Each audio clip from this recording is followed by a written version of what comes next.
Ο Άτζας ψάχνει ξανά τον Γκαλέτη. Θέλει να ξεφύγει, να σεντράρει για τον Διόκο. Βγαίνει ο Κίμε, υπάρχει γκολ. Γκολ ο Γκαλέτη, 1-0. 1-0 Ολυμπιακός. Στο ιδανικό ξεκίνημα με τον Λουτσιάνο Γκαλέτη. Πριν καν συμπληρωθεί το πρώτο λεπτό εδώ στο Καραϊσκάκι. Η τέλεια αρχή για τους ερυθρόλευκους. Εδώ τερματοφύλακας της Μπενφίκα, ο διεθνής Πορτογάλος ο Κιμ, ο οποίος δεν κατάλαβε τι έγινε, βγήκε, πρόλαβε τον Διόγκο στην έξοδο, αλλά ήρθε ο Γκαλέτη που είχε κάνει τη σέντρα νωρίτερα. Ξέφυγε από τον Ριμπέιρο, ξανά η φάση με την υπέροχη παλιά του Άτζα.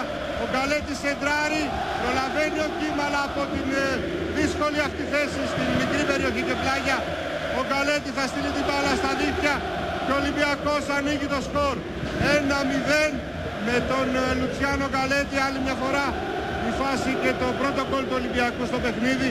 Ο Σίδνεϊ έχασε τον Διόγκο εδώ, ο Κιμ βρήκε την μπάλα, στη συνέχεια το σου του Γκαλέτη.